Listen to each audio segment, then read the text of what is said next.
Question number 25 तक हम लोग कर चुके थे। क्वेश्चन नंबर 26 से स्टार्ट करते हैं। क्वेश्चन नंबर 26 क्या बोलता है? वो आपसे पूछता है किसी भी जॉइंट में, रिवर्ट से क्वेश्चन हम लोग कर रहे थे, किसी भी जॉइंट्स में कितने नंबर ऑफ रिवेट्स आपके रिक्वायर्ड होते हैं? किसी भी जॉइंट में कितने नंबर ऑफ रिवेट्स आपके रिक्वायर्ड होते हैं? तो देखो सिंपल सी बात है, बहुत इजी सा क्वेश्चन है, आपको ध्यान रखना है क्वेश्चन बहुत बार रिपीट होता है, ठीक है। अगर हमें जॉइंट में, देखो मैं आपको तीन चीजें बहुत स्पेशली बता चुका हूं, क्या क्या। एक मैंने आपसे डिस्कस करी रिवेट वैल्यू, दूसरा हमने क्या डिस्कस करा है? Strength of rivet, strength of rivet, and तीसरा हमने डिस्कस करा है एफिशिएंसी। मैं आपको बहुत बार डिस्कस कर चुका हूं कि अच्छा पहले एक चीज बता देता हूं, मंडे को मैं ट्रांसपोर्टेशन स्टार्ट कर दूंगा, है ना, वो स्टील वाले चलते रहेंगे आपके पैरेलल। एक्चुअली बीच में टॉपिक छोड़ने की इच्छा नहीं होती, बीच में मेरे को मौका मिला है 2-3 दिन की मैं आपको ट्रांसपोर्टेशन पढ़ा दूं, बट फ्लो थोड़ा सा टूट जाता है, तो रिवेट कंप्लीट कर ले एटलीस्ट, फिर हम ट्रांसपोर्टेशन को चालू करेंगे। इसलिए मैं थोड़ा ट्रांसपोर्टेशन चालू नहीं कर रहा था अभी, मंडे से 100% आपके ट्रांसपोर्टेशन में चालू कर दूंगा, ठीक है। Number of rivets required in a joint, तो rivet value, strength of rivets and efficiency of rivets, ये तीनों आपको बहुत अच्छी तरीके से पता है। अगर मुझे ये पता लगाना है कि किसी भी जॉइंट में नंबर ऑफ रिवेट्स क्या है, अगर हमें ये पता लगाना है कि किसी भी जॉइंट में नंबर ऑफ रिवेट्स कितने हैं, तो उसके लिए आपको सबसे पहले तो लोड चाहिए होगा। भाई जितना लोड लग रहा है, कम लोड लग रहा है तो कम रिवेट्स चाहिए होंगे, ज्यादा लोड लग रहा है तो ज्यादा रिवेट्स आपको चाहिए होंगे। और जैसा कि मैंने आपसे डिस्कस करा, क्वेश्चन जो मैं करा रहा हूं बस आपको वो ही करने, कोई बुक्स आपको नहीं पढ़नी है।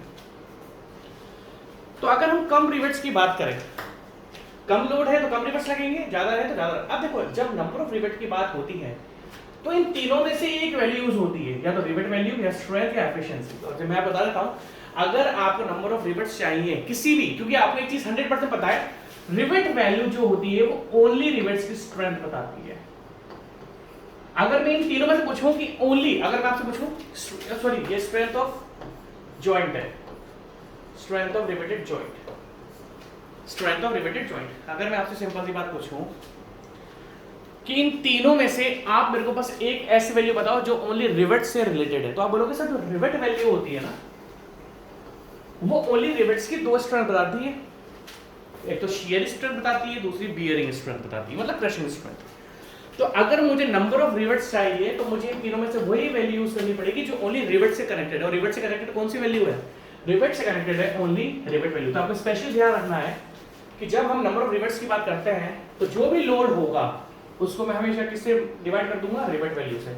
अगर मुझे किसी भी जॉइंट में लोड के अकॉर्डिंग, अगर मुझे किसी भी जॉइंट में लोड के अकॉर्डिंग आपको रिवेट्स डिटरमाइन करना है तो हम क्या करेंगे? हम लोड को जो रिवेट वैल्यू होगा, क्योंकि रिवेट वैल्यू एक ऐसी वैल्यू है जो ओनली रिवेट्स की स्ट्रेंथ बताती है। अगर मैं स्ट्रेंथ ऑफ जॉइंट की बात कर लूं तो स्ट्रेंथ ऑफ जॉइंट में तो आपका प्लेट का भी स्ट्रेंथ आ जाता है, टियरिंग स्ट्रेंथ प्लेट की आ जाती है। और अगर हम एफिशिएंसी की बात करें तो इसमें तो सॉलिड स्ट्रेंथ भी आ जाती है। तो आपको ये क्वेश्चन स्पेशली ध्यान रखना है कि जब रिवेट्स की बात होती है तो जो लोड है उसको ओनली रिवेट वैल्यू से डिवाइड करो, ठीक है। नेक्स्ट क्वेश्चन, ठीक है। अगर हम क्वेश्चन नंबर 27 पढ़ते हैं, अगर मैं आपसे डिस्कस करूं तो क्वेश्चन नंबर 27, क्वेश्चन नंबर 27 क्या बोल रहा है कि रिवेट्स को आप किससे स्पेसिफाई करते हो? ये लगने में तो बहुत इजी क्वेश्चन आपको लग रहा होगा, बट ये क्वेश्चन भी एग्जाम में आ जाता है कि रिवेट्स को आप किससे स्पेसिफाई करते हो। सिंपल सी बात है, जब भी हम साइज ऑफ रिवेट की बात करते हैं तो हम रिवेट की हमेशा डायमीटर बताते हैं। क्या बताते हैं? डायमीटर बताते हैं। आपको स्पेशली ध्यान रखनी पड़ेगी अगर हम रिवेट्स की बात डिस्कस करते हैं कि कौन सी डाया की आपकी, अगर रिवेट की साइज को हम रिवेट की लेंथ को डिस्कस कभी नहीं करते, हम हमेशा रिवेट की डायमीटर को डिस्कस करते हैं। और अगर मैं आपसे सिंपल सी बात बोलूं तो रिवेट की डायमीटर भी मैंने आपको कौन सी बताई? एक तो नॉमिनल बताइए और दूसरी आपकी ग्रॉस बताइए। नॉमिनल में क्या होता है? पंच कर, देखो अगर हमें रिवेट की साइज को स्पेसिफाई करना है तो रिवेट की जो साइज होती है वो डायमीटर से होती है। डायमीटर में भी आप दो टाइप की डायमीटर, एक होती है नॉमिनल डायमीटर, दूसरी होती है ग्रॉस डायमीटर। नॉमिनल डायमीटर क्या है? जब आपने रिवेट को पंच नहीं करा, मतलब जब रिवेट सिंपल से आपके पास एक फास्टनर मिला है, ऐसे बोल्ट मिला है ना, उसको आपने पंच नहीं करा, और जब आप इसको पंच कर देते हो बन जाती है ग्रॉस डायमीटर। और अगर मैं रिवेट्स की डायमीटर की बात करूं कि रिवेट्स की साइज किससे स्पेसिफाई करते हैं, तो रिवेट की साइज हमेशा नॉमिनल से करते हुए ध्यान रखना। जैसे आप दुकान पे लेने गए, अगर आप दुकान पे लेने गए तो दुकान पे आप उसको हमेशा नॉमिनल डायमीटर बताओगे, ये ध्यान रखना। अच्छा क्वेश्चन है, यहाँ पर तो इन्होंने लेंथ लिख दिया, डायमीटर लिख दिया, टाइप ऑफ हाइट। तो जब मैं दुकान से लेने जाऊंगा रिवेट तो मैं उसको ग्रॉस नहीं बोलूंगा, मैं उसको नॉमिनल डायमीटर बोलूंगा। इस चीज का ध्यान में, इजी क्वेश्चन है बट अच्छा क्वेश्चन है। क्वेश्चन नंबर 28 देख लो, थोड़ा फाइल ऊपर नीचे हो रही है। हॉट ड्रिवन रिवेट्स, जैसा कि मैंने आपको बताया था कि हॉट ड्रिवन रिवेट्स क्या होते हैं, जब हम रिवेट्स को गर्म करते हैं। अगर मैं आपसे डिस्कस करूं हॉट ड्रिवन रिवेट्स क्या होते हैं, तो अगर हम हॉट ड्रिवन रिवेट्स की बात करें, जब हम रिवेट्स को पहले गर्म करते हैं और गर्म करने के बाद जब हम पंच करते हैं तो उन सारे रिवेट्स को हम हॉट ड्रिवन रिवेट्स बोलते हैं। तो इसने बोला है कि हॉट ड्रिवन रिवेट्स कौन कौन से होते हैं, तो इसने 4 ऑप्शन करके आपको कौन कौन से होते हैं। देखो पावर ड्रिवन, देखो आप ध्यान से देखिए, आपको सारे ऑप्शन ध्यान से देखने पड़ेंगे। पावर ड्रिवन क्या होता है, जब हम मशीन से रिवेट्स को पंच करते हैं। अगर मैं आपसे पावर ड्रिवन रिवेट्स के बारे में बात, क्वेश्चंस इजी लगेंगे बट क्वेश्चंस अच्छे हैं। अगर मैं आपसे डिस्कस करूं पावर ड्रिवन रिवेट्स की, तो पावर ड्रिवन रिवेट्स क्या होता है, जब हम मशीन से पंच करते हैं। हैंड ड्रिवन रिवेट्स क्या होते हैं, जब हम हाथ से हथौड़े से पंच करते हैं। पावर ड्रिवन फील्ड रिवेट्स क्या होते हैं, फील्ड मतलब मशीन, देखो यहां पर इसने मशीन शॉप में यूज करी, तो क्या लिखा पावर ड्रिवन शॉप रिवेट्स।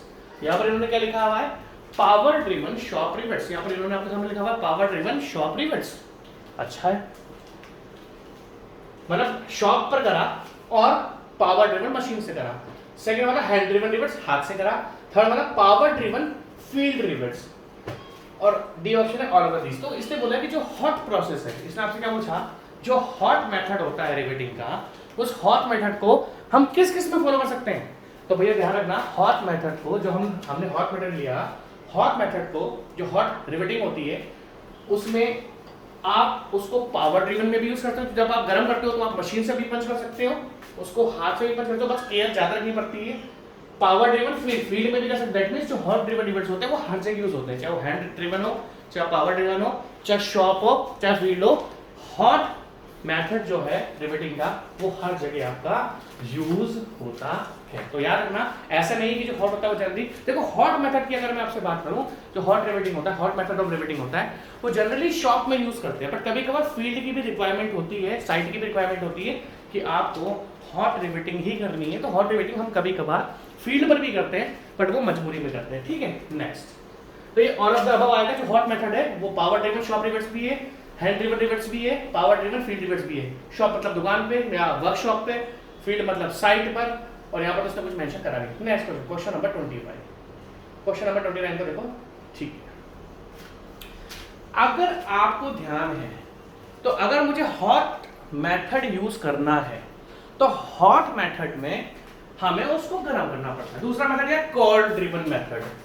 देखो दो मेथड है, एक है आपके सामने हॉट ड्रिवन मेथड, दूसरा है कोल्ड ड्रिवन मेथड। हॉट में गर्म करते हैं, कोल्ड में जो भी आपके पास अवेलेबल है उसी को पंच कर देते हैं।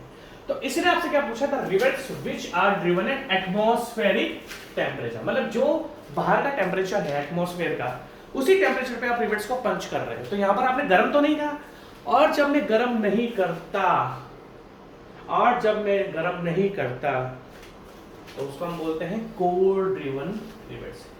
इजी क्वेश्चन है, अच्छे क्वेश्चन है। जब हम गर्म नहीं करते तो हम इसको बोलते हैं कोल्ड ड्रिवन रिवेट्स। आपको पता है जब गर्म करेंगे तो हॉट ड्रिवन रिवेट्स, और कोल्ड वर्ड इसमें एक ही देकर रखा हुआ है, तो हम यहाँ पर क्या करेंगे, कोल्ड ड्रिवन रिवेट्स।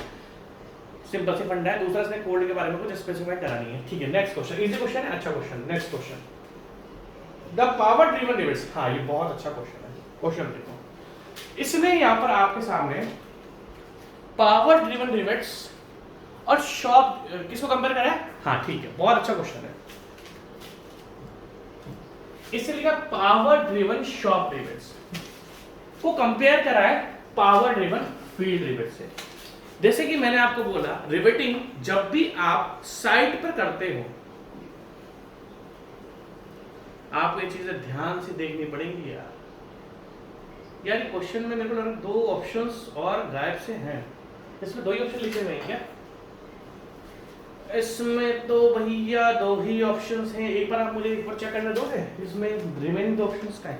एक से मुझे वेट करना, एक सेकंड वेट करना आप यार। इसमें 2 ही ऑप्शन है क्योंकि यहाँ पर इसने ओनली कंपैरिजन पूछा है। कंपैरिजन इसमें 2 लोगों में करा है इसने, मतलब 2 वैल्यूज में करा है, लोगों में नहीं वैल्यूज में करा है। ठीक है, ध्यान से देखिए। मुझे लगा कि कोई ऑप्शन है इसमें 4 ऑप्शन इतने रखे हैं। एक्चुअली इसने कंपैरिजन करा है, इसमें 2 ही ऑप्शन देके रखे हैं। कैसे?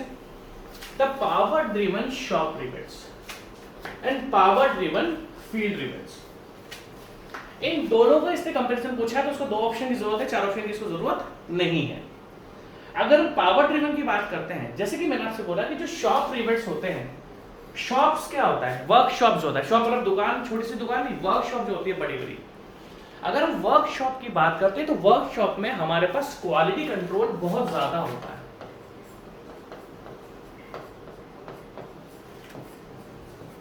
क्वालिटी कंट्रोल का मतलब क्या है, हम अच्छे से टेम्परेचर मेंटेन कर सकते हैं। फील्ड पर आप देखो, सिंपल सी बात है, आपने आरसीसी में भी पढ़ा होगा कि किसी कंक्रीट को, अगर मान लो मैं कास्टिंग यार्ड होते हैं जहां पर कंक्रीट प्रिपेयर होता है या बेचिंग प्लांट होते हैं, तो अगर मैं कास्टिंग यार्ड में एग्जैक्ट कंक्रीट प्रिपेयर होते ही कोई स्ट्रक्चर बनाऊंगा या उस कंक्रीट को मैं 3 घंटे बाद यूज करूंगा, मान लो किसी साइट पर जा रहा है, तो वहां पर उसकी स्ट्रेंथ परफेक्टली नहीं आ पाती, थोड़ा बहुत डिफरेंस आ जाता है। कहने का मतलब क्या है कि शॉप में हमारे पास क्वालिटी कंट्रोल होते हैं, तो वहां पर हमारे पास जो रिवेटिंग होगी उनकी स्ट्रेंथ हमेशा ज्यादा होती है, और वहीं पर फील्ड में हमारे पास सारी अच्छे से स्ट्रेंथ कंट्रोल नहीं हो पाती। किसमें? फील्ड में। तो कहीं ना कहीं फील्ड रिवेट्स की स्ट्रेंथ कम होती है। तो आप याद रखना कि जो शॉप ड्रिवन रिवेट्स होते हैं उनकी स्ट्रेंथ ज्यादा होती है in comparison to field rivets. Easy question है, ठीक है। नेक्स्ट क्वेश्चन क्या है? फॉर स्ट्रक्चरल स्टील वर्क, क्या है next question? For structural steel work, इन्होंने क्या दिया हुआ है? For structural steel work. अच्छा, एक चीज मैं आपको थोड़ी सी बताना लेक्चर्स में भूल गया, जैसे कि मैंने आपको बोला था कि मैं आपको 100% नहीं पढ़ाऊंगा, थोड़ा थोड़ा मैं आपको क्वेश्चंस के बीच में ही पढ़ाऊंगा। देखो, 2 चीजें होती हैं, hot driven rivets and cold driven rivets.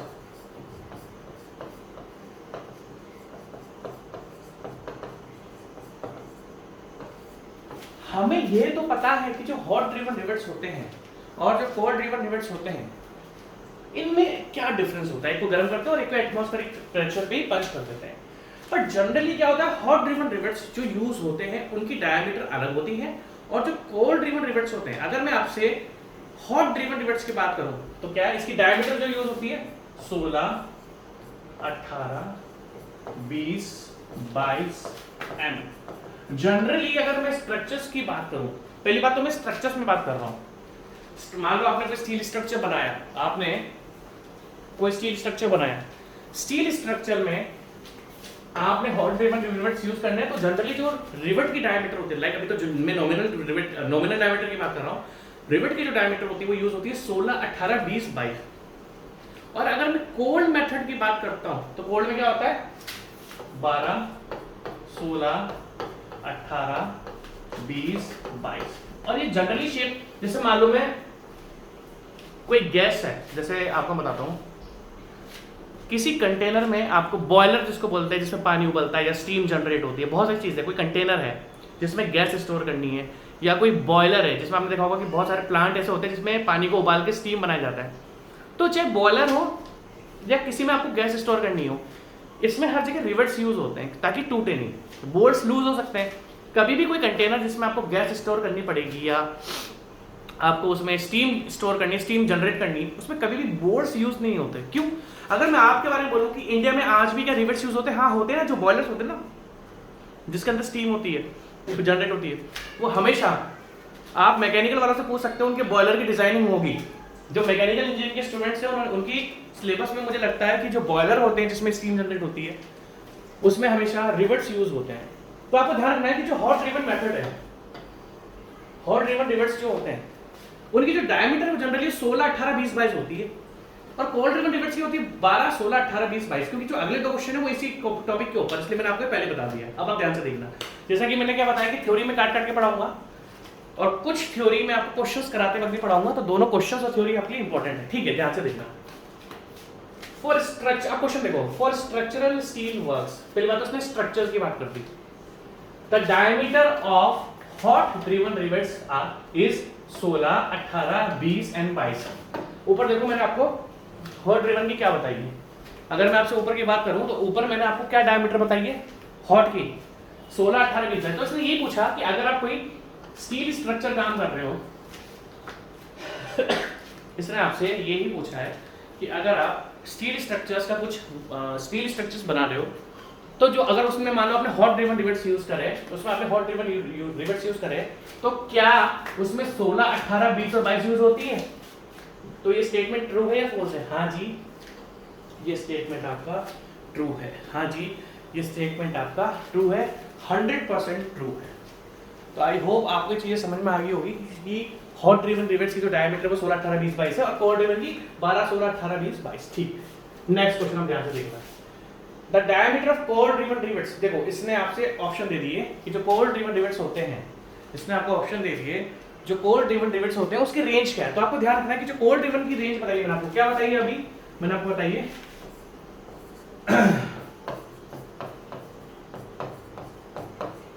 ये आपकी कोल्ड ड्रिवन की रेंज है। तो आपको 12 से 22, जनरली जो ऑप्शन लिखा हुआ था क्या होता है 12 से 22, तो आपको याद रखना है। अब क्वेश्चन देखो, the diameter of cold driven rivets, क्या रेंज बताया मैंने आपको, 12 से 22, 12 से 22। ये ऑप्शंस में आपको देख रखा हुआ है, मैंने आपको इसको खोल के बता दिया।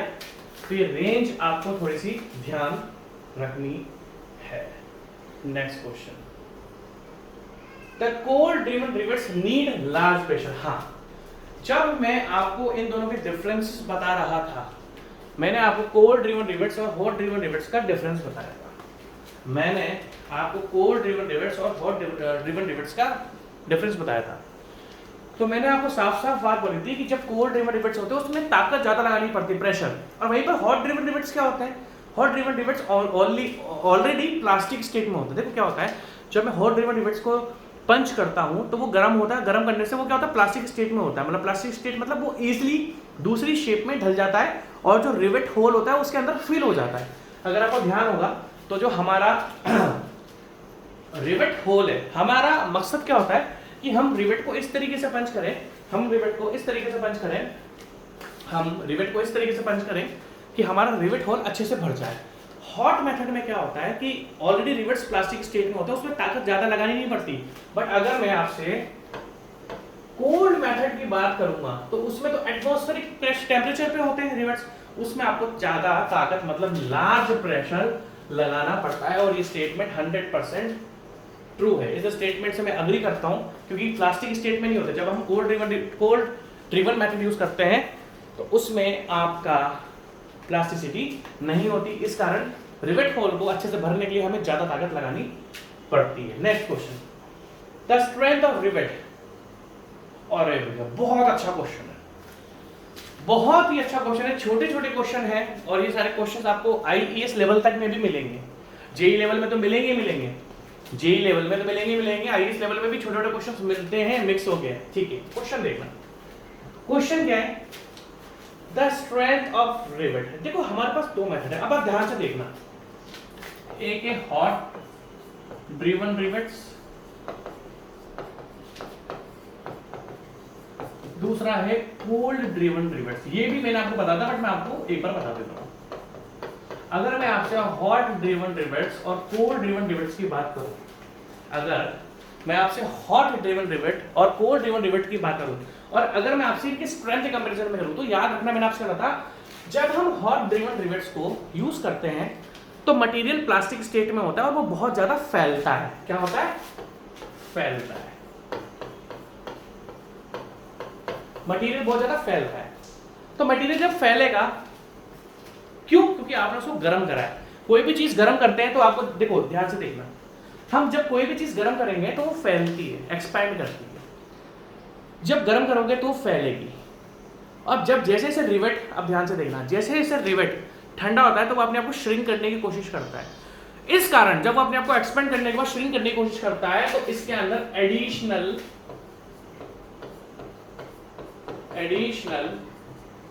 टेंसाइल स्ट्रेसेस जनरेट हो जाते हैं। दैट मींस इसमें एडिशनल, अगर मैं बात करूं कोल्ड ड्रिवन की तो इसमें कोई भी एडिशनल स्ट्रेस जनरेट नहीं होता है।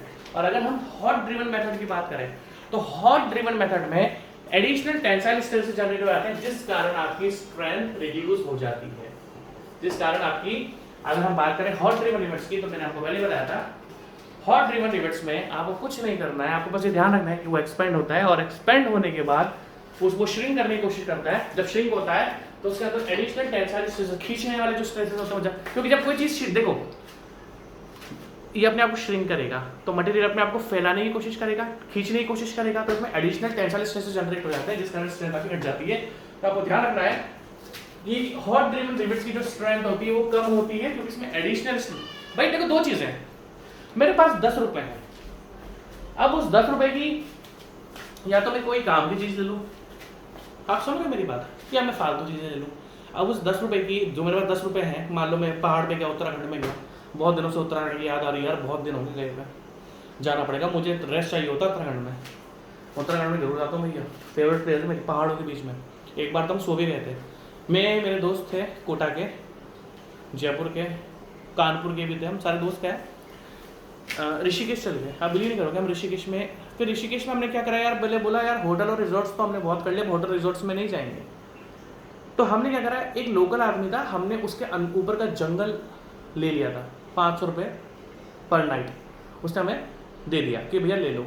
सुबह जब पता लगे तो बोले भैया बहुत गलत जगह सोए हो, यहाँ पर बाघ बगीर है, मतलब शेर वेर आते हैं, बाघ बगीर तो अलग होते हैं, मतलब उस दिन तो हम बच गए भैया। मैं ऋषिकेश गया था, ऋषिकेश में आगे जाओगे तो आता शिवपुरी, शिवपुरी में हम रुके थे, शिवपुरी में भैया हम ऊपर सो के एक जंगल के अंदर, बाद में सुबह पता लगा, हम तो पोहे बना रहे थे वहाँ पर, गैस वैस लेके गए थे, पोहा बना रहे, बोले भैया कहाँ सो गए, यहाँ पर रात को बाघ होते हैं जो गले से पकड़ के खींच के ले जाता है। अरे मेरी तो हालत खराब हो गई। चलो ऐसा तो रिस्क नहीं उठाते लाइफ में, ठीक है आगे चलते हैं। तो strength of hot driven rivets are, तो इसमें क्या लिखा था, स्ट्रेंथ ऑफ रिवेट्स इंक्रीजेस, क्या आएगा कि कोल्ड ड्रिवन में इंक्रीज होती है, क्यों होती है, क्योंकि इसके अंदर कोई भी एडिशनल स्ट्रेसेस नहीं होते।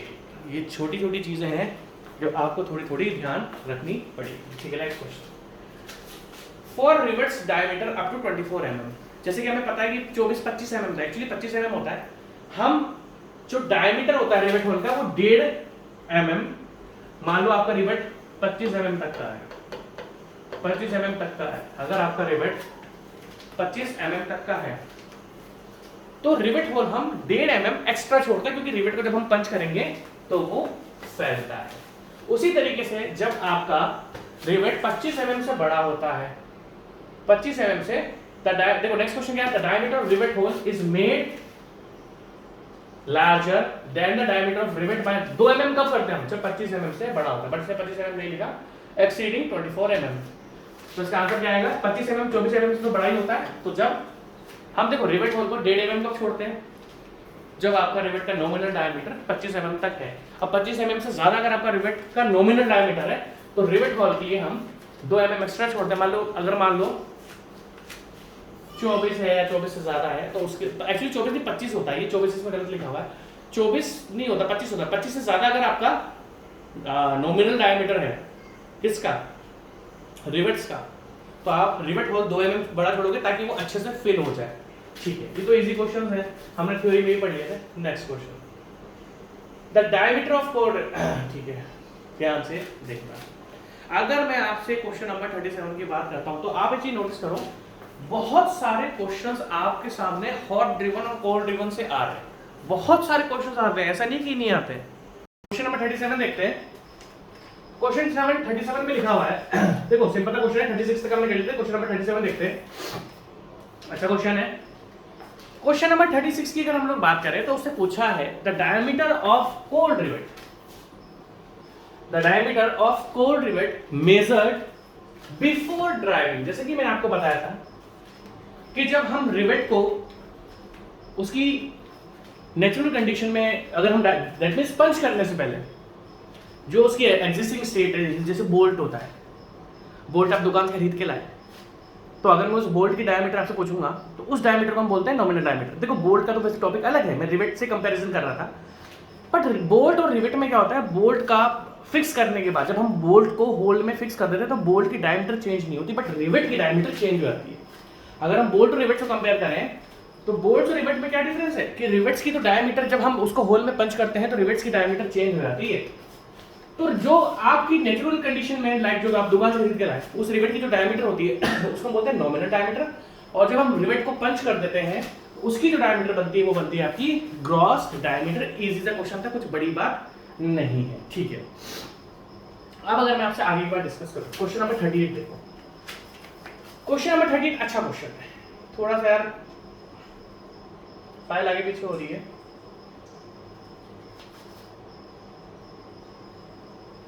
ठीक है, क्वेश्चन नंबर 38 आपको दिख रहा होगा। अ स्टील प्लेट, देखो अच्छा क्वेश्चन है। A steel plate is 300 mm wide.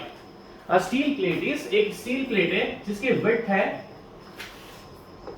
300 mm wide. एक स्टील प्लेट है जिसकी विड्थ है 300 mm वाइड, 300 mm वाइड वो प्लेट है। उसकी जो थिकनेस है वो थिकनेस कितनी है? थिकनेस है आपकी 10 mm। अच्छा क्वेश्चन है, क्वेश्चन आ सकता है, ये आईटीएस में भी आ सकता है। A steel plate is 300 mm wide, एक स्टील प्लेट है जो 300 mm वाइड है और 10 mm थिक है, 10 mm मोटी है, थिकनेस है। A rivet of nominal diameter, a rivet of nominal diameter। अब इसको 18 की डायरेक्ट करो 16, ये क्वेश्चन में 16 है। मैं तो 18 से भी सॉल्व कर दूंगा, फिर आपका ऑप्शंस मैच नहीं करेंगे। ये बुक्स में क्वेश्चन गलत भी करते हैं। इस क्वेश्चन की खास बात क्या है, क्वेश्चन बुक्स का ही है, ऐसा तो नहीं है कि मैंने क्वेश्चन खुद बनाया है, बुक का ही क्वेश्चन है। और उस बुक में आंसर्स तो ठीक दे रखे हुए हैं, बट यहाँ पर जो डायमीटर आएगी वो 16 mm आएगी और बुक्स में 18 mm लिखी हुई और बच्चे का आंसर नहीं आता, तो हम तो डिस्कस करेंगे। तो एक स्टील प्लेट है 300 mm वाइड की और 10 mm थिकनेस की, और उसकी जो नॉमिनल डायमीटर, जो रिवेट की जो नॉमिनल डायमीटर है वो है 16 mm। अब इसने बोला कि जब प्लेट का एरिया था, अगर मैं प्लेट के एरिया की बात करूं तो प्लेट का एरिया क्या है? 300 इंटू थिकनेस, विड्थ को थिकनेस से मल्टीप्लाई कर दूंगा, एरिया आ जाएगा 3, अच्छा 10 mm यार, 10 mm है ना, मैंने 100 लिख दिया, 10 mm। तो 300 इंटू 10, थिकनेस 10 mm है, मैंने 100 लिख दिया, वापस करेक्ट करके 10 लिख दिया। 300 इंटू 10 कितना हो गया आपका? 3000 mm स्क्वायर।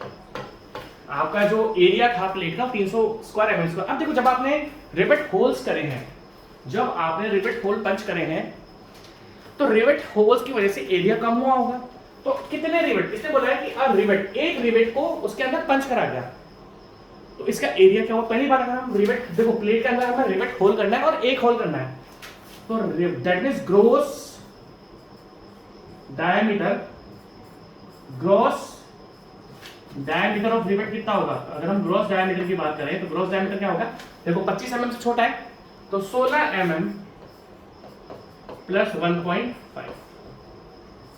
ये रिवेट होल आपको करना पड़ेगा। सिंपल सी बात है, हम रिवेट होल, इसमें क्या लिखा क्वेश्चन में मैं आपको बताता हूं। एक प्लेट है, उसकी थिकनेस और विड्थ दे दी, फिर इसने बोला कि आपको एक रिवेट को पंच करना है। इसने क्या बोला आपसे कि आपको रिवेट को पंच करना है। पंच करने के बाद उसका एरिया चेंज हो चुका है, now the net sectional area. उसने पूछा कि पंच करने के बाद प्लेट का एरिया कितना रह गया।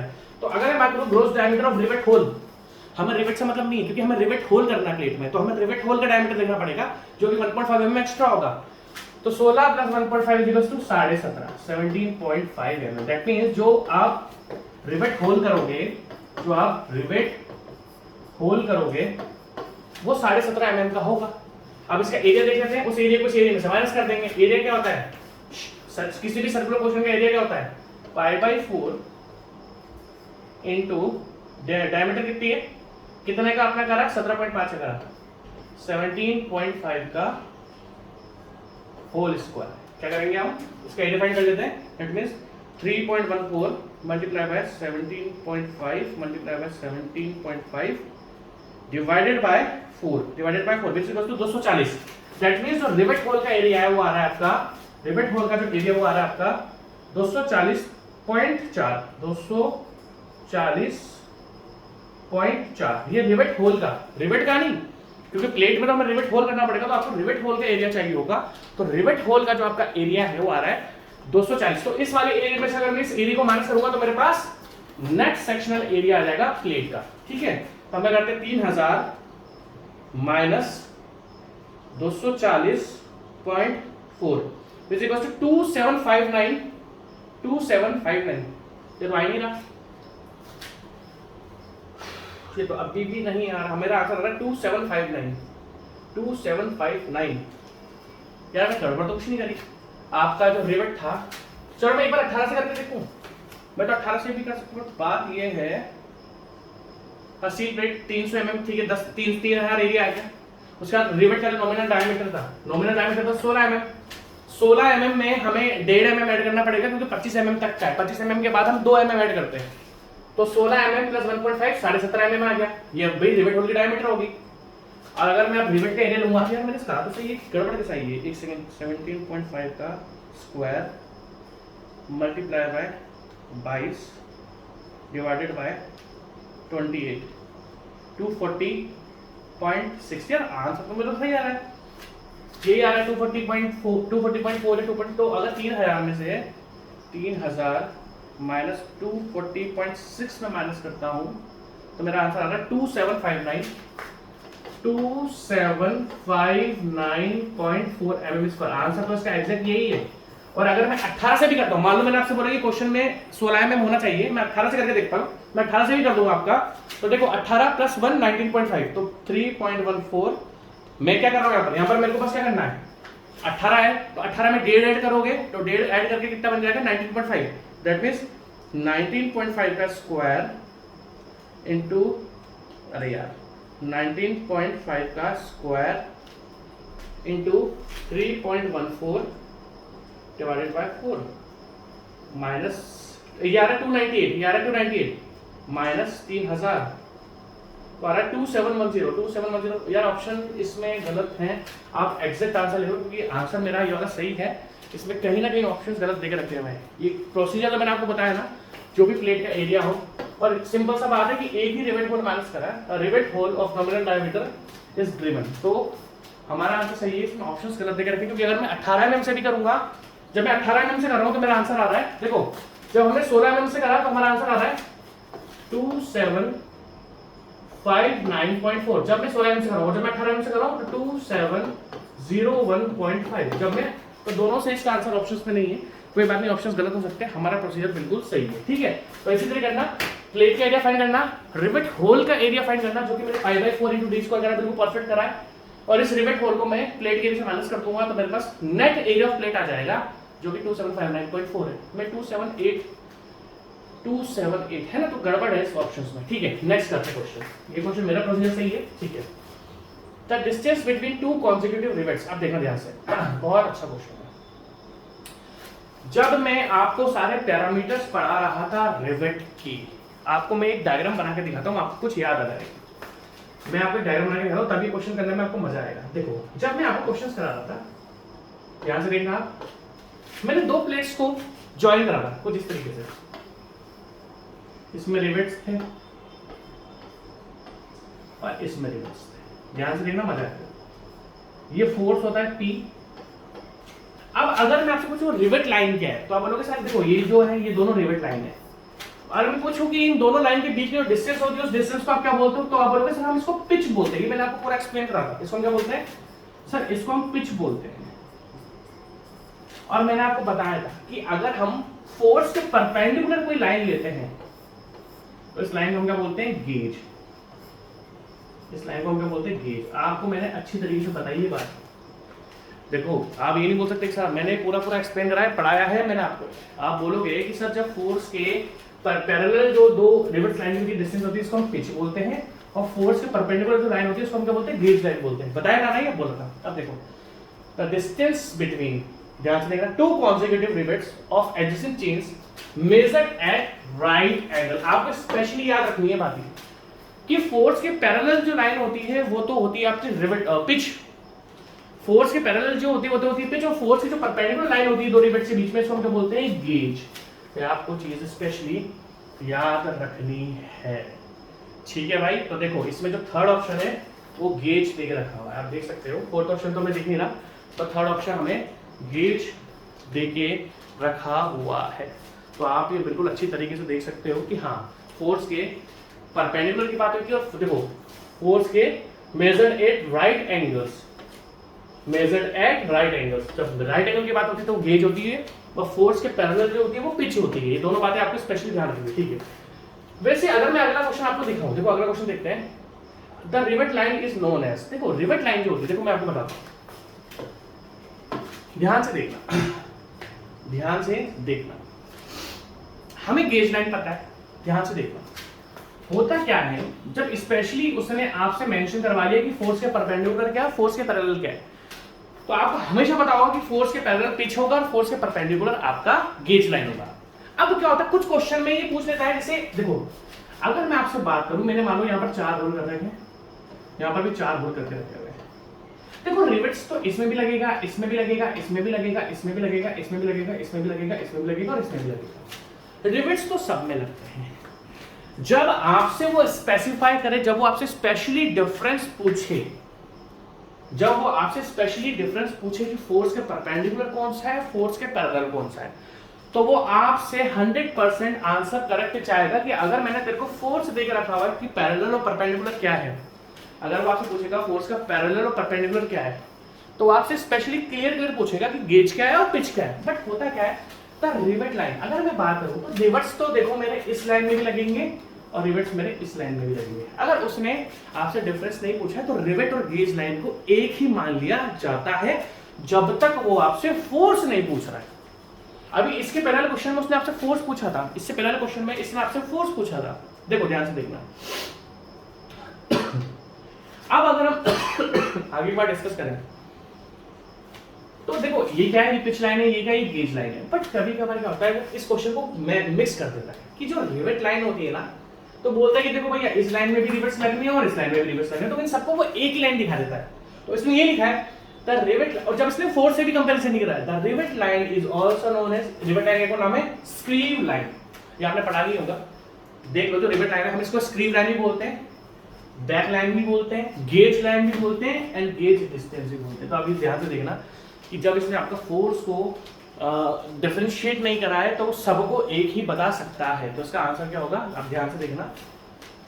और कुछ भी बोल सकता है वो, क्योंकि वो सभी लाइनों में रिवेट्स लगने हैं। तो ऐसे क्वेश्चन थोड़ा ध्यान रखना है ना, कि स्क्रीव लाइन भी बोला जाता है, बैक लाइन को सब बोल देगा, D of all of the above answer is in चीजों को आपको ध्यान रखना है। ठीक है, नेक्स्ट क्वेश्चन। ऐसे अगले बजे क्वेश्चन थोड़े आएंगे, वो मैं करवाऊंगा आपको। ठीक है, क्वेश्चन नंबर 41 इधर आ जाते हैं। The rivets line is an imaginary line. हाँ, क्या रिवेट्स लाइन एक इमेजिनरी लाइन होती है?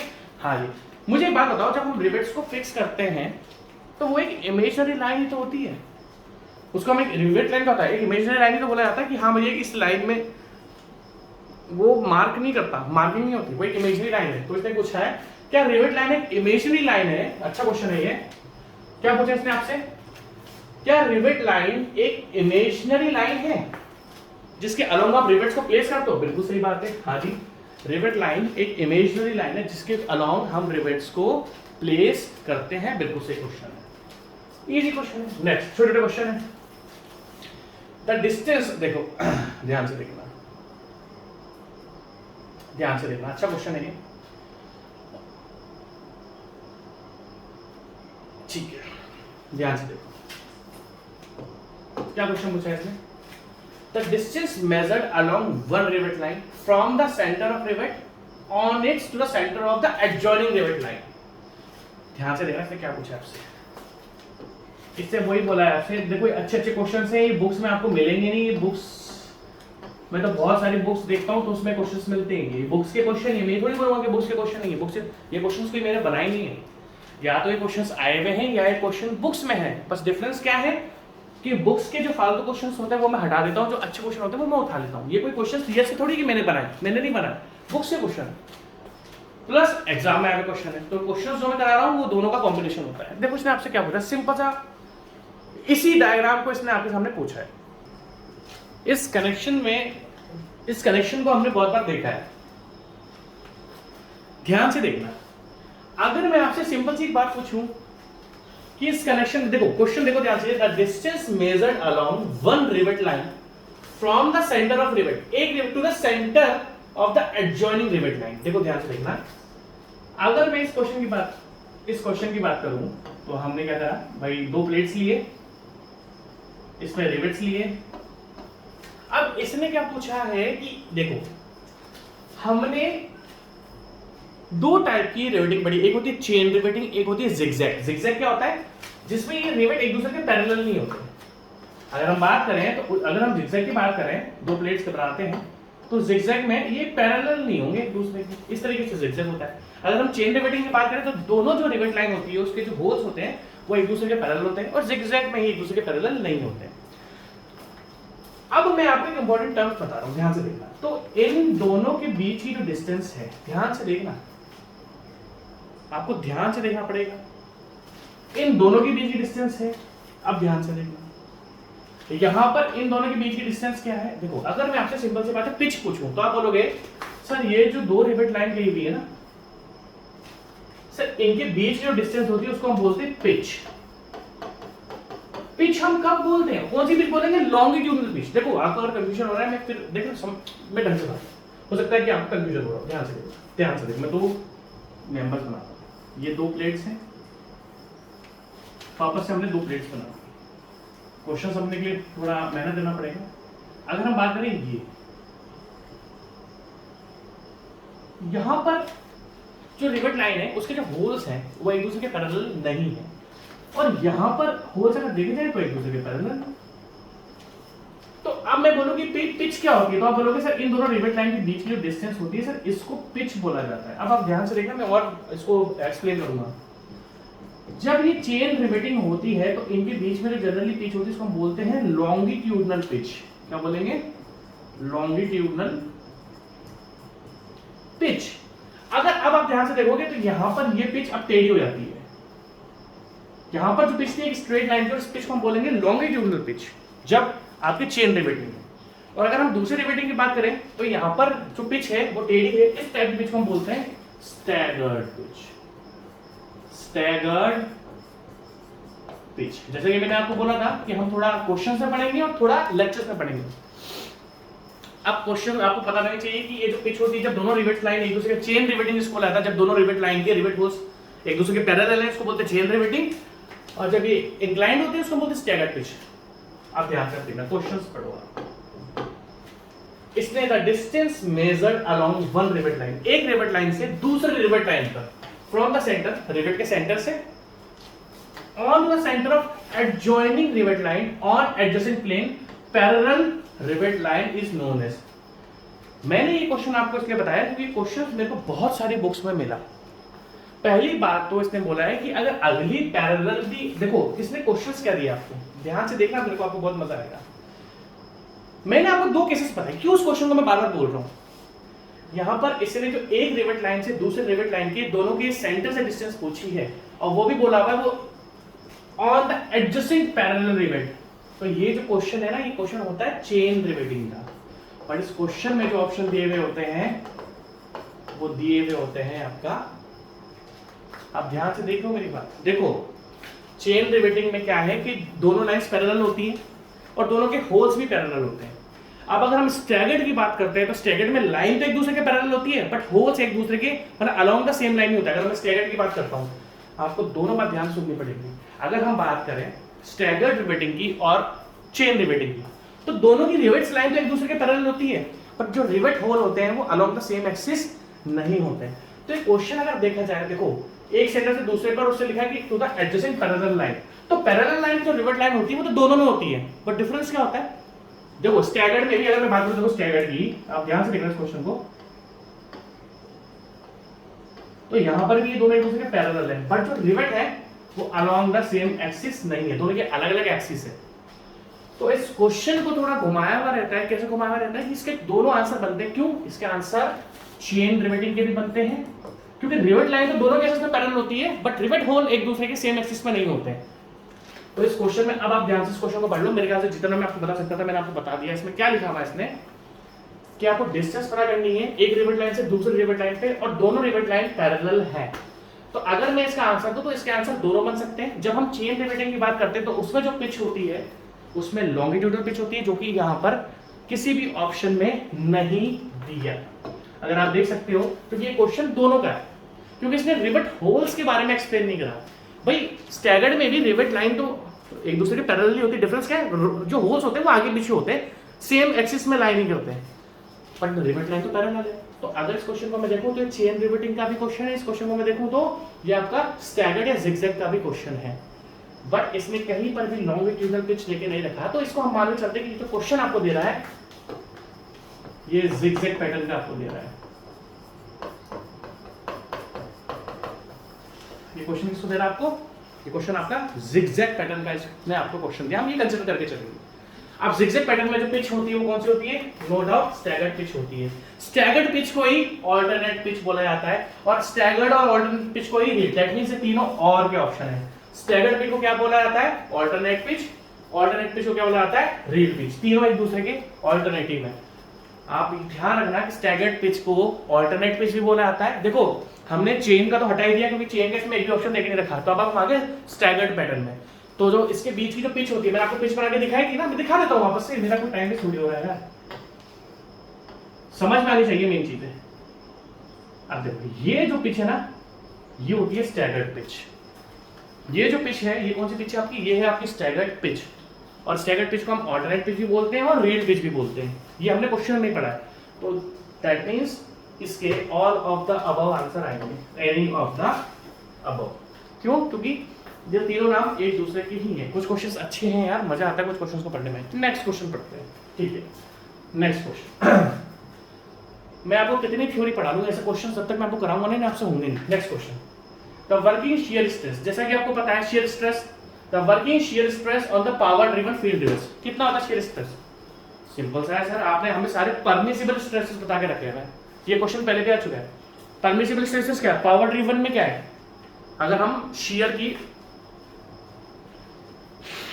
आपको सारे के सारे मैंने पावर ड्रिवन के बारे में फॉर्मूले पढ़ा रखे हैं कि भाई शियर में क्या वैल्यू है, बियर में क्या वैल्यू है, ठीक है, टेंसाइल एक्सियल टेंशन कितना है। तो अगर मैं आपसे पावर ड्रिवन की बात करता हूं, देखो सबसे पहले तो उसने पावर ड्रिवन की बात करी आपसे, सबसे पहले इसने आपसे क्या बात करी है, पावर ड्रिवन की बात करी है। पावर ड्रिवन की अगर हम बात करते हैं तो पावर ड्रिवन में आपका कौन सा स्ट्रेस पूछा है, शियर स्ट्रेस पूछा है। अगर शियर स्ट्रेस की हम बात करते हैं तो कितना होता है, 100 न्यूटन। देखो मैंने आपको चार्ट बनवाया था जिसमें पावर ड्रिवन और हैंड ड्रिवन में एक्सियल टेंशन, शियर स्ट्रेस और बियरिंग स्ट्रेस या क्रशिंग स्ट्रेस, इन तीनों के बारे में मैंने आपको बताया था। तो अगर हम बात करते हैं, ध्यान से देखना क्या वैल्यू आती है, तो आप बोलोगे सर शियर की अगर आप बात करो, उसने क्या पूछा, पहले तो पावर ड्रिवन की बात करिए और फिर शियर की बात करिए। तो सर वो 100 न्यूटन पर एमएम स्क्वायर होता है। जैसा कि मैंने आपको एक चीज अच्छी तरीके से बताई थी कि जब हम फील्ड रिवेट्स को यूज करते हैं, देखो इसने बहुत अच्छा क्वेश्चन दिया है आपके सामने ये, अगर हम फील्ड रिवेट की बात करते हैं तो फील्ड, अगर ये शॉर्ट ड्रिवन रिवेट्स होते हैं तो हम 100 न्यूटन पर एमएम स्क्वायर इसको ले सकते हैं। बट होता क्या है जब हम फील्ड ड्रिवन रिवेट्स की बात करते हैं, देखो परमिसिबल वैल्यू मैंने आपको पावर ड्रिवन की और हैंड ड्रिवन की दोनों की लिखाई हुई है। एक्सियल टेंशन लिखा रहेगा, मतलब टेंसाइल स्ट्रेस लिखा रहेगा, शियरिंग स्ट्रेस लिखा रहेगा, बियरिंग या क्रशिंग स्ट्रेस लिखा रहेगा, सब मैंने आपको लिखा के रखा हुआ है। बट ये सारी वैल्यू शॉक ड्रिवन के लिए होती है। अगर आप बात कर रहे हो यहाँ पर फील्ड की, तो फील्ड की वैल्यू 100% 100 से कम आएगी, क्योंकि मैंने आपको बताया था कि अगर हम शॉक ड्रिवन रिवेट्स और फील्ड ड्रिवन रिवेट्स की बात करते हैं तो फील्ड ड्रिवन रिवेट्स में हम स्ट्रेसेस को 10% रिड्यूस कर देते हैं। याद है मैंने आपको लेक्चर में पढ़ाया था कि अगर हम इन दोनों कंपैरिजन करें तो आप समझ रहे हो ना कि शॉक ड्रिवन रिवेट्स अच्छे होते हैं, उनकी स्ट्रेंथ भी अच्छी आती है। अगर मैं उसको फील्ड ड्रिवन रिवेट्स से कंपेयर करूं, क्योंकि वहां पर सारी चीजें नहीं हो पाती, सारे आप ढंग से उसको परफॉर्म नहीं कर पाते हो, तो ये सारी वैल्यू तो हम हैंड ड्रिवन रिवेट्स के लिए लेंगे। तो अगर इसने देखो इसने hand driven shock driven rivets के लिए लेंगे, इसने फील्ड बोल दिया, फील्ड में कहीं ना कहीं ये वैल्यू क्या हो जाएगी, थोड़ी सी कम हो जाती है, 100 नहीं आएगी है ना, कम हो जाती है। तो अब 100 से कम ऑप्शन जो होगा, जो कि आपके सामने दिख रहा है 94.5 न्यूटन पर एमएम स्क्वायर। बहुत अच्छा क्वेश्चन है। इसने आपसे परमिसिबल स्ट्रेसेस नहीं पूछे हैं, इसने आपसे फील्ड लिख दिया। फील्ड लिखना का मतलब है कि कहीं ना कहीं स्ट्रेसेस कम होंगे। हाँ शॉक ड्रिवन रिवेट्स होते हैं तो हम 100 लिख देते हैं, बट 100 आप यहाँ पर नहीं लिख सकते हो। यहाँ पर आप क्या लिखोगे, 94.5 न्यूटन पर एमएम स्क्वायर। तो इसका आंसर बी है। ठीक है, नेक्स्ट क्वेश्चन, अच्छे क्वेश्चन है। ठीक है, क्वेश्चन देखो यार, मेरे को 2 मिनट दोगे, मैं इसको सही कर लूँ। ये अदर वर्ड कट रहा है, मेरे को 1 सेकंड दोगे आप, ये थोड़ा मैं इसको सही कर देता हूँ। ठीक है, आप ठीक दिख रहा है। When one member is placed above the other member, जब एक मेंबर, ये तो हमने पढ़ा हुआ है, जब एक मेंबर दूसरे मेंबर के ऊपर रखा जाता है, When one member is placed over the other member, जब एक मेंबर दूसरे मेंबर के ऊपर रखा जाता है, तो इस टाइप के कनेक्शन को हम क्या बोलते हैं, लेफ्ट जॉइंट। इस टाइप के जॉइंट को हम क्या बोलेंगे, लेफ्ट जॉइंट। हाँ, एंड टू एंड की बात करें, देखो उसने क्वेश्चन में क्या पूछा है, When one member is placed above, above मतलब देखो एक दूसरे के ऊपर, एंड टू एंड क्या होता है, बट जॉइंट होता है। एंड टू एंड कौन सा होता है, बट अगर एक दूसरे के ऊपर प्लेस कराए तो कौन सा होता है, लेफ्ट। ठीक है, ऑप्शन में इसमें 100% लेफ्ट लिखा हुआ होगा। क्यों? क्योंकि एक दूसरे के ऊपर प्लेस करा हुआ है। तो मैं देख लेता हूं एक बार।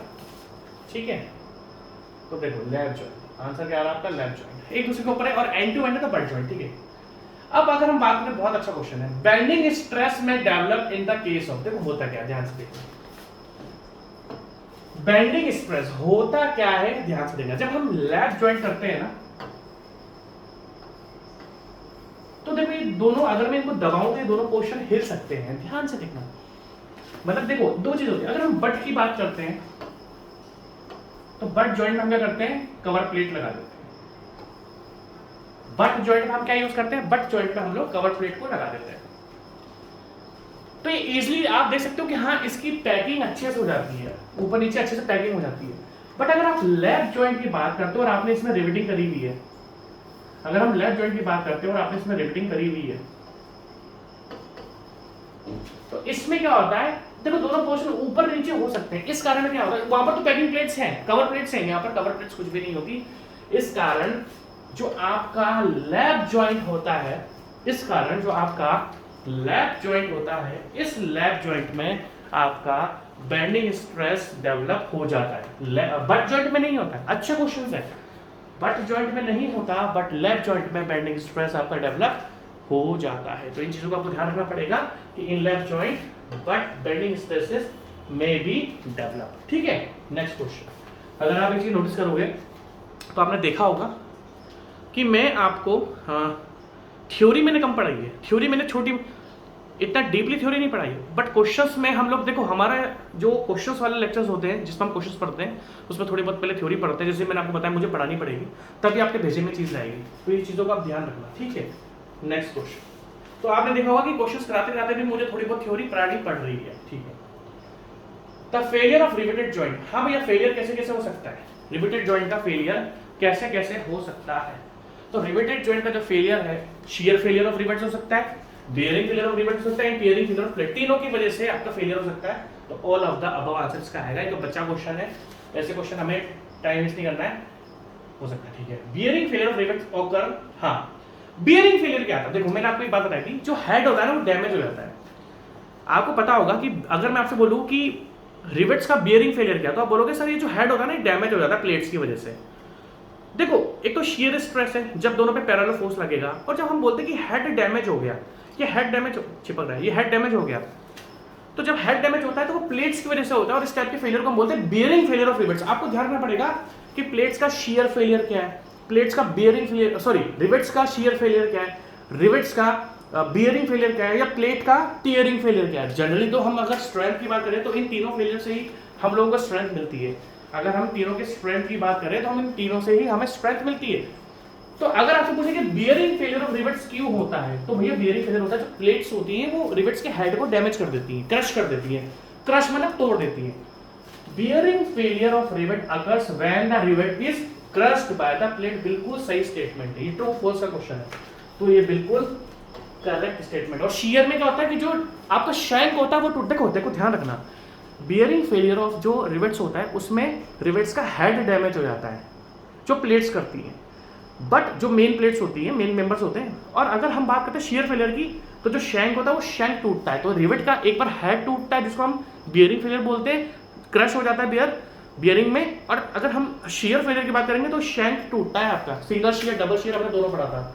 तो बिल्कुल सही ऑप्शन है कि हाँ इसी को हम बियरिंग फेलियर ऑफ रिवेट्स बोलते हैं। नेक्स्ट क्वेश्चन, इफ द, अरे ये आया सबसे बड़ा क्वेश्चन, शानदार क्वेश्चन, बहुत ही तगड़ा क्वेश्चन है, इसको आप पढ़ लो पहले। If the same number of rivets are used in the joints then which of the following pattern will give highest efficiency. मैंने आपको कौन कौन से पैटर्न बता रखे हैं, ध्यान से देखना। रिवेट्स के मैंने आपको कौन कौन से पैटर्न बता रखे हैं, सर चेन बता रखा है, सर जिगजैग बता रखा है, स्टैगर बता रखा है, एंड थर्ड होता है आपका डायमंड, एंड थर्ड पैटर्न होता है आपका डायमंड। फर्स्ट होता है चेन, सेकंड होता है जिगजैग, एंड थर्ड होता है आपका डायमंड। अब इनको मैं आपको एक बार बनाकर दिखा देता हूं तो आपको इजी हो जाएगा, देखना ध्यान से। चेन क्या होता है, दो मेंबर्स होते हैं, उसमें हम सेम रिवेट लाइन में, और जो होल्स होते हैं वो भी एक दूसरे के इसके पैरेलल होगा, इसके पैरेलल, ये होती है चेन रिवेटिंग। अब जिगजैग की बात करते हैं। जिगजैग क्या होता है, सेम ये दो मेंबर्स होंगे, आप ध्यान से देखना, ये दो मेंबर्स हैं, इसमें रिवेट होल एक दूसरे के ऊपर नीचे होते हैं, इसको हम जिगजैग बोलते हैं। इसको हम क्या बोलते हैं? जिगजैग बोलते हैं। अब देखो डायमंड क्या होता है, ध्यान से देखना। डायमंड में क्या होता है, अब मैं आपको बनाकर दिखाऊं। देखो डायमंड में होता क्या, 3 रोज होती है जनरली इस तरीके से, ये डायमंड पैटर्न होता है।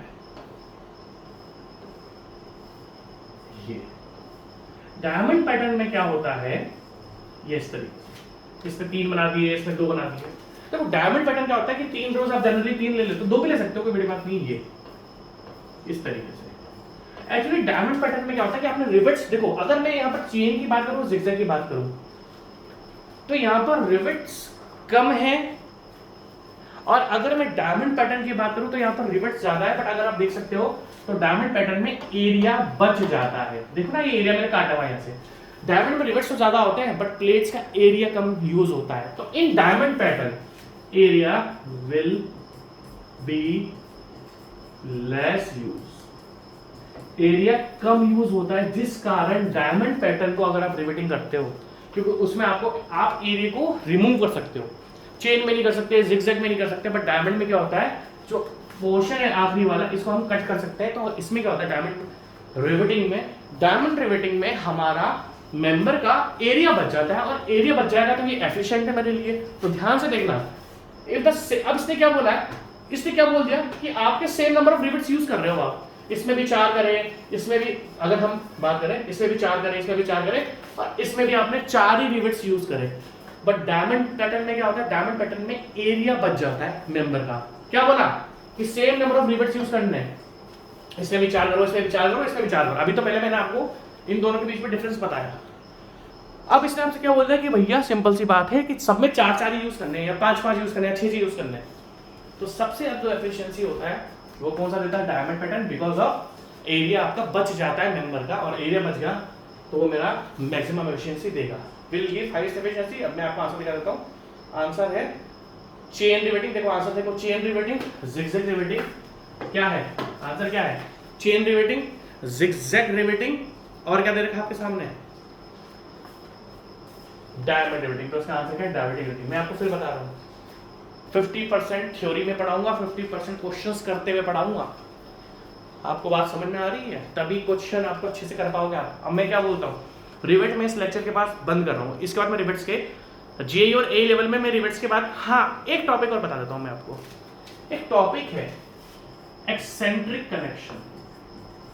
एक्सेंट्रिक कनेक्शन, इसमें रिवेट्स भी आएंगे। इसमें देखो मैंने आपसे क्या बताया, मैं आपको एक्सेंट्रिक कनेक्शन बताऊंगा।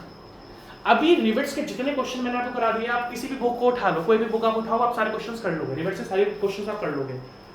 बट एक टॉपिक छूटा हुआ है, एक्सेंट्रिक कनेक्शन। अब इस एक्सेंट्रिक कनेक्शन में रिवेट्स भी आएंगे, इस एक्सेंट्रिक कनेक्शन में वेल्डिंग भी आएगा, इस एक्सेंट्रिक कनेक्शन में बोल्ट्स भी आएंगे। तो रिवेट के 5 से 10 क्वेश्चन मुझे आपको आगे कराने पड़ेंगे, पर उसके लिए पहले मुझे आपको एक्सेंट्रिक कनेक्शन पढ़ाना पड़ेगा, वो मैं आपको शॉर्ट में पढ़ाऊंगा। तो अगर मैं रिवेट्स की बात करूं आपसे, तो रिवेट्स के ओनली मेरे बस एक्सेंट्रिक कनेक्शन के क्वेश्चन छूट जाएंगे। बट ये टॉपिक अभी हमने रिवेट्स कंप्लीट करा, अभी हम सेकंड टॉपिक में वेल्डिंग चालू करने वाला हूँ। इसके बाद मैं जो टॉपिक चालू करूंगा, बट मैं कल ट्रांसपोर्टेशन स्टार्ट कर रहा हूँ, ठीक है। सेकंड टॉपिक है आपका वेल्डिंग, उसके बाद बोल्ट्स, तो ये इवेंट हमारी कंप्लीट हो जाएगी, ठीक है।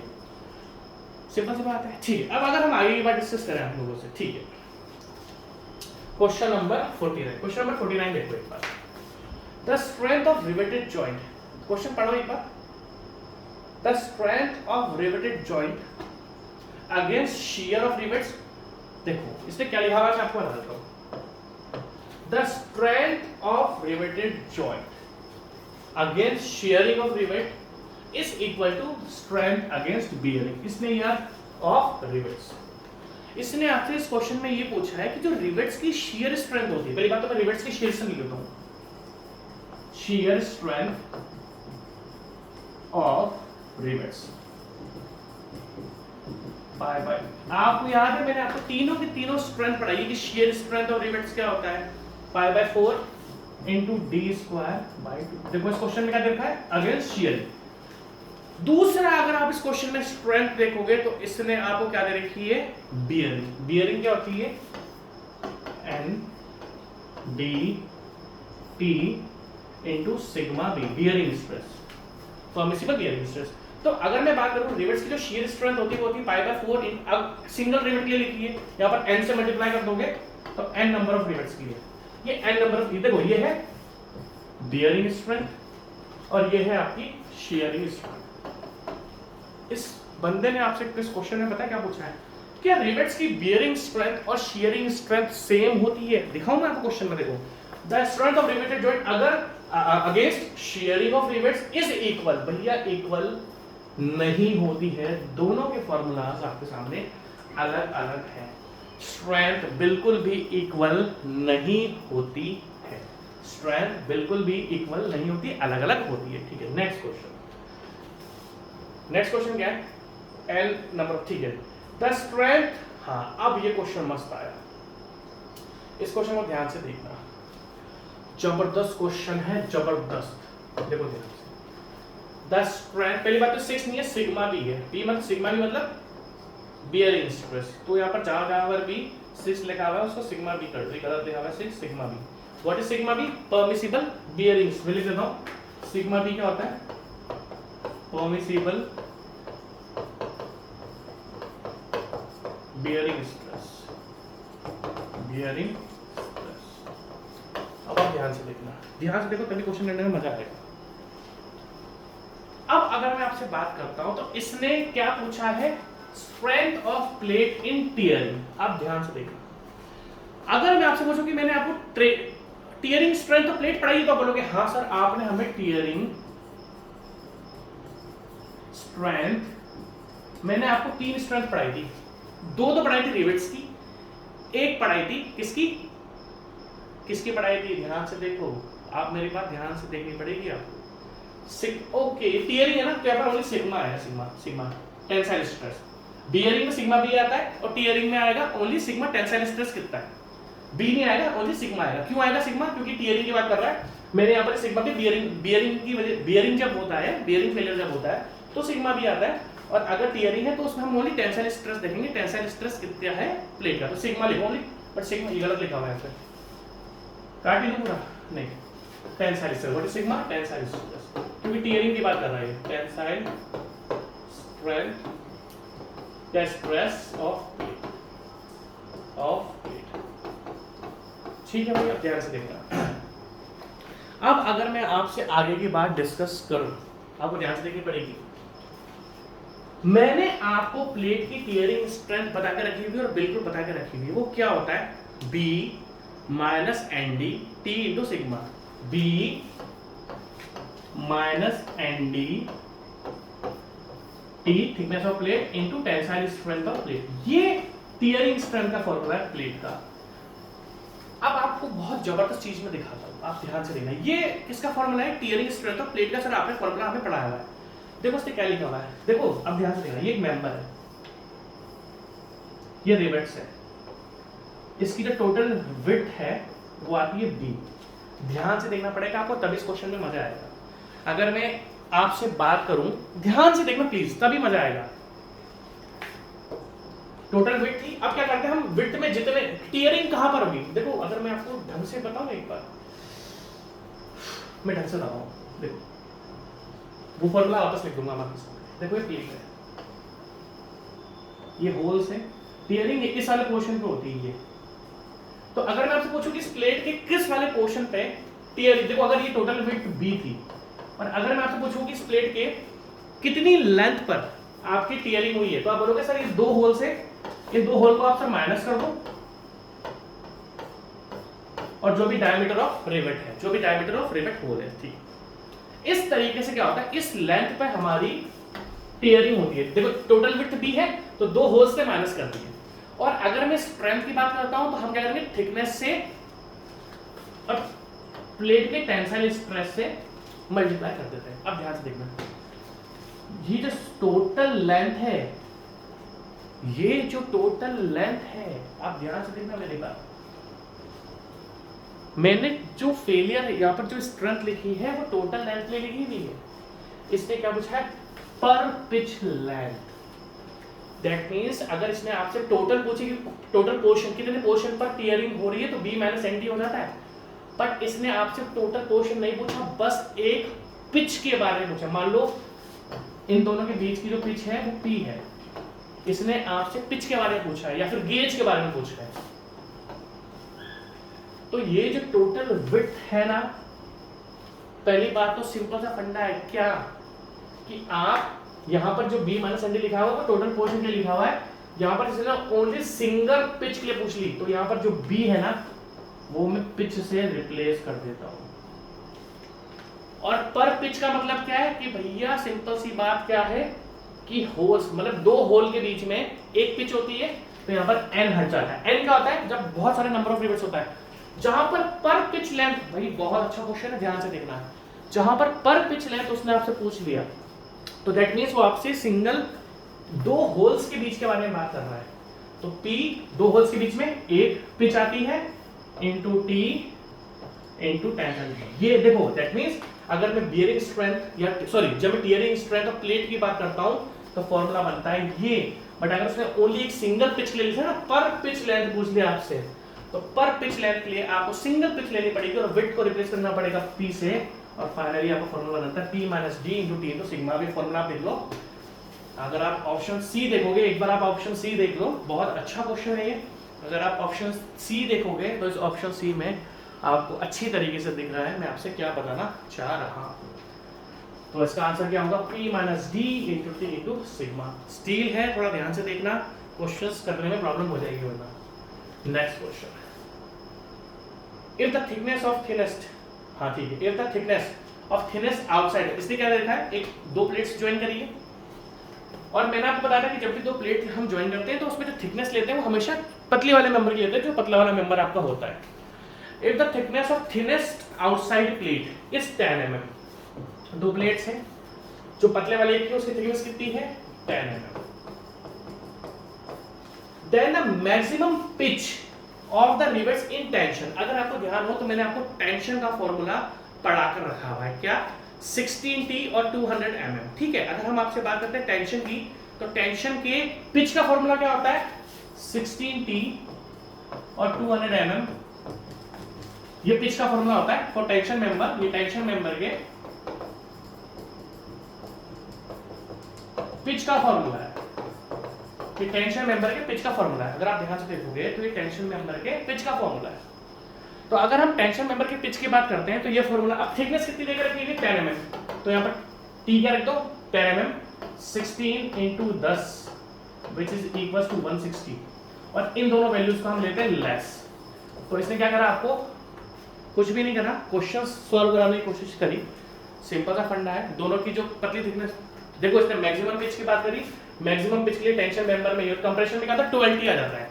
कंप्रेशन में क्या होता है? 12T आ जाता है, ठीक है, और टेंशन में आता है 16T।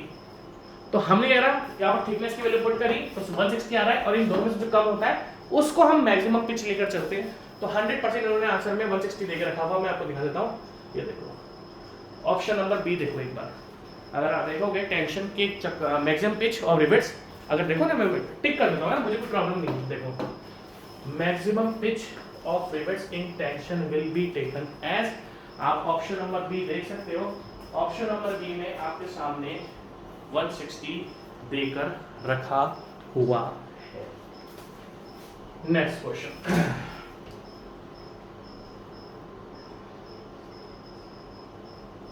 आ जाओ अनविल्स फॉर्मूला। अगर आपको पता हो तो अनविल्स फॉर्मूला मैंने आपको बताया था। अनविल्स फॉर्मूला क्या करता है? वो आपके डायमीटर देगा। क्या देगा? डायमीटर देगा। किसकी? होल की देगा। तो डायमीटर की अगर हम बात करें अनविल्स फॉर्मूला के according 6 point thickness of plate के अकॉर्डिंग वो आपको रिवेट्स बताता है कि रिवेट्स की डायमीटर क्या होगी। अनविल्स फॉर्मूला क्या बोलता है कि भाई जो थिकनेस ऑफ प्लेट है जो कि आप करेक्ट करोगे उसके अकॉर्डिंग मैं आपको रिवेट्स की डायमीटर बता दूंगा। रिवेट का होल नहीं, रिवेट्स की diameter, that is nominal diameter बताऊंगा। If the thickness of plate to be connected of rivet is 16 mm की प्लेट है। मैंने आपको अनविल्स फॉर्मूला पढ़ाया था, फ्रेंच फॉर्मूला पढ़ाया था, जर्मन फॉर्मूला पढ़ाया था। मैंने आपको 3 फॉर्मूले पढ़ाए थे, और मैंने आपको बताया था कि 3 फॉर्मूले में से अनविल्स फॉर्मूला सबसे ज्यादा यूज होता है। तो अगर हम अनविल्स फॉर्मूला की बात करते हैं, अगर हम अनविल्स फॉर्मूला की बात करते हैं तो ये आपको डायमीटर ऑफ रिवेट देता है, डायमीटर ऑफ रिवेट्स दे देता है। और अगर हम डायमीटर ऑफ रिवेट्स की बात करते हैं तो फॉर्मूला क्या है? 6.01 under root of T. Thickness कितनी देकर के इसने? 16 mm कर देता हूं, 16 का क्या 4 आएगा 24 आंसर। भाई 16 को मैं पुट करूंगा अंडर रूट में, 16 का ब्रेक लेगा बाहर 4, 4 को 6 से मल्टीप्लाई करूंगा। लिख लो आप, यार अच्छे अच्छे क्वेश्चन से कहीं मिलेंगे नहीं है। स्टील स्ट्रक्चर्स की बुक्स अच्छी नहीं देखी, और मैं तो बहुत सारी बुक्स देखता हूँ। देखो जी, मैं तो बुक्स को पूरा क्रेडिट देता हूँ, ऐसा नहीं कि बुक्स को मैं क्रेडिट नहीं दूंगा, सारे क्वेश्चन बुक्स के ही हैं, प्रीवियस क्वेश्चन है। अब कुछ गूगल का भी है, तो ऐसा नहीं है कि गूगल पे तो क्वेश्चन ढूंढे, मेरा बनाया हुआ एक भी क्वेश्चन नहीं है। अगर आप बोलोगे कि क्या सारे क्वेश्चन आपने बनाए, नहीं मैंने एक भी क्वेश्चन नहीं बनाए, कुछ क्वेश्चन इधर से लिए, कुछ क्वेश्चन उधर से लिए, ऐसा है ना, मैंने कुछ क्वेश्चन बनाए नहीं है। ठीक है, नेक्स्ट क्वेश्चन देखते हैं। हाँ आ जाओ। मैंने आपको बताया था कि जब भी कोई स्ट्रक्चर है और वो ऐसे एरिया में कंस्ट्रक्ट हो रहा है जहां पर विंड और अर्थक्वेक आपके सामने बहुत सारे हैं, ठीक है, जब विंड और अर्थक्वेक आपके सामने कोई स्टील स्ट्रक्चर है और आप ऐसे एरिया में कंस्ट्रक्ट कर रहे हो जहां पर विंड और अर्थक्वेक है, तो जो भी हमारा रिवेट्स के अंदर स्ट्रेस जनरेट होता है, हम उस स्ट्रेस को 25% से रिड्यूस कर देते हैं। तो इसने ये पूछा है when the effect of wind, मैंने आपको बता रखा है, देखो दो चीजें बताई थी कि अगर हम फील्ड रिवेट्स और शॉप रिवेट को कंपैरिजन करते हैं तो फील्ड रिवेट्स के अंदर 10% कम स्ट्रेस जनरेट होता है, फील्ड रिवेट्स के अंदर कम 10% स्ट्रेस जनरेट होता है, इसलिए फील्ड रिवेट की स्ट्रेंथ भी कम होती है। अगर हम बात करें विंड और अर्थक्वेक में, ये लाइन मैंने आपको पढ़ाई ली है, जब भी आप स्टील स्ट्रक्चर्स बना रहे हो और वो ऐसे एरिया में है जहां पर आपका विंड और अर्थक्वेक बहुत ज्यादा है, तो वहां पर जो स्ट्रेसेस होते हैं डिजाइन में, हम जितने भी रिवेट्स के अंदर स्ट्रेस है उसको 25% हम रिड्यूस कर देते हैं।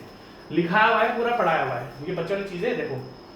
देन परमिसिबल स्ट्रेसेस में be reduced by 25%। Next question, ये तो वही आगे 16 mm। ओके, ये तो बहुत धांसू क्वेश्चन आ गया, वेरी गुड, बहुत बढ़िया, बहुत जबरदस्त क्वेश्चन है ये तो। अच्छा, नंबर ऑफ रिवेट्स पूछ लिया इसने आपसे, क्वेश्चन पढ़ लो, क्वेश्चन अभी ऑप्शन है निकाला। इसने आपसे नंबर ऑफ रिवेट्स पूछे हैं और मैंने आपको बता रखा है कि जब भी आपको नंबर ऑफ रिवेट्स फाइंड करने हो तो नंबर ऑफ रिवेट्स का फॉर्मूला क्या है, नंबर ऑफ रिवेट्स का फॉर्मूला क्या है, load divided by rivet value. Rivet value ये हमने ऑलरेडी पढ़ लिया है कि अगर किसी भी जॉइंट के आपको नंबर ऑफ रिवेट्स फाइंड करने हैं तो रिवेट्स कौन से लोगे आप, रिवेट्स कितने होंगे, जो भी लोड है उस लोड को अगर आप रिवेट वैल्यू से डिवाइड कर दोगे, जो भी लोड है अगर हम लोड को रिवेट वैल्यू से डिवाइड कर देते हैं तो हमारा नंबर ऑफ रिवेट्स आ जाता है। तो लोड इसने देके रखा हुआ है 80 किलो न्यूटन, लोड आपके पास है 80 किलो न्यूटन, लोड तो आपको देके रखा हुआ है, लोड आपका कितना देके रखा हुआ है 80 किलो न्यूटन, बट उसके लिए आपको रिवेट वैल्यू फाइंड करनी पड़ेगी। रिवेट वैल्यू क्या होता है, रिवेट वैल्यू का सिंपल फंडा है, रिवेट्स की शियर स्ट्रेंथ निकालो, रिवेट्स की बियरिंग स्ट्रेंथ निकालो, जो भी इनमें से कम होगा वो आपका रिवेट वैल्यू बन जाएगा, ठीक है, जो भी इनमें से कम होगा वो आपका रिवेट वैल्यू बन जाएगा। अब जो लोड है जैसे आप देख सकते हो, ठीक है, बहुत बढ़िया, बहुत बढ़िया, बहुत अच्छा क्वेश्चन है। अब ये होमवर्क दे रहा हूं मैं आपको, सिंपल सा क्वेश्चन लिखा हुआ है कि रिवेट्स की आप शियर स्ट्रेंथ का फॉर्मूला मैंने आपको बताया हुआ है, और मैंने आपको, अगर आप बोलोगे सर शियर स्ट्रेस क्या है, तो आप ध्यान से देखना, इसने लिखा हुआ होगा शॉप रिवेट्स है, शॉप रिवेट के स्ट्रेस मैंने आपको बता के रखे थे, मैं बताऊं आपको शियर स्ट्रेस कितना होता है 100 न्यूटन पर mm स्क्वायर का, 100 न्यूटन पर एम। आप ध्यान से देख लो भैया, मुझे बोलना मत, आपने पढ़ाई क्वेश्चन अच्छा है, ये मैं आपसे ही करवाऊंगा, मैं आपको सारी वैल्यूज बता रहा हूं। अगर मैं आपसे सिंपल सा पूछूं कि जो शॉप रिवेट्स होते हैं, शॉप रिवेट्स में हमारा जो शियर स्ट्रेस जनरेट होता है वो कितना होता है सर 100 न्यूटन पर mm स्क्वायर। अगर हम शॉप रिवेट्स के बियरिंग स्ट्रेस की बात करें तो कितना होता है सर 300 न्यूटन पर mm स्क्वायर। अगर हम शॉप रिवेट्स के, देखो आप ध्यान से देखना, आप ध्यान से देख लो भाई, शॉप रिवेट्स में जो शियर स्ट्रेस होता है वो कितना होता है 100 न्यूटन पर mm स्क्वायर, और बियरिंग स्ट्रेस कितना होता है 300 न्यूटन पर mm स्क्वायर। मैंने आपको शियर स्ट्रेस, पहली बात तो इन्होंने क्या करा, एक ही रिवेट ज्वाइन करा है 16 mm डायमीटर का, 16 mm डायमीटर का रिवेट इन्होंने यूज करा हुआ है 16 mm का। तो सिंपल सा फंडा है π/4, आप शियर स्ट्रेस फाइंड करना, π/4 × d² × टो, जो कि मैंने आपको वैल्यू देके रखी हुई है। उसका सिग्मा भी क्या है, सिग्मा भी याद रखो, मैंने आपको रिवेट्स की बियरिंग स्ट्रेंथ दिखा के रखी हुई है, क्या, N D T into sigma B. यहाँ पर एक रिवेट है तो एन तो 1 बन जाएगा, D T into sigma B. आप कुछ मत करो, देखो यहाँ पर एक रिवेट है, 6 mm mild steel plate is connected by 8 mm thick plate, दो प्लेट को कनेक्ट करा है, जो कम होगी हम 6 mm को लेंगे। क्यों लेंगे हम 6 mm को, क्योंकि जो पतली होगी हम उसको लेते हैं, 6 mm को लेंगे। इस connected by 16 mm diameter short rivet, एक ही रिवेट है। आप ध्यान से देखो, यहाँ पर नंबर ऑफ रिवेट्स 1 है, अगर आप ध्यान से देख रहोगे तो यहाँ पर नंबर ऑफ रिवेट्स 1 है, तो इस एन को कर दो 1, ठीक है। यहाँ पर आप सिंपल सी वैल्यू रखो, जो भी इनमें से कम वैल्यू आएगी वो आपकी रिवेट वैल्यू बनेगी। कर दूंगा मैं फाइंड, है यार, कर लेना ना, दोनों की स्ट्रेंथ फाइंड करना, जो कम आएगा वो रिवेट वैल्यू बनेगा, लोड को से डिवाइड कर देना, आपके सामने आंसर आ जाएगा। अब देखो इस पीडीएफ में 60 क्वेश्चन है, 54 तक हम पहुंच चुके हैं। रिवेट्स के मैं आपको 60 क्वेश्चन कराने वाला हूँ। ये वही विंड और अर्थक्वेक वाला आ गया, 25% है, रिपीट हो रहा है, 25% रिड्यूस हो जाते हैं। फिर ये आपका सेम वही क्वेश्चन आ गया, तो रिपीट हो रहा है कि 6 mm और 8 mm, तो वही अभी जो हमने डिस्कस करा नंबर ऑफ रिवेट्स का, ठीक है। फील्ड रिवेट्स में देखो, द फील्ड रिवेट्स परमिसिबल, जब फील्ड रिवेट्स होते हैं तो उसमें परमिसिबल से 10%, तो 57 क्वेश्चन, 2-3 क्वेश्चन आप खुद करना। यहाँ पर मैं रिवेट्स को कर रहा हूँ खत्म। अब नेक्स्ट टॉपिक मेरा होगा welding. Take care, bye bye.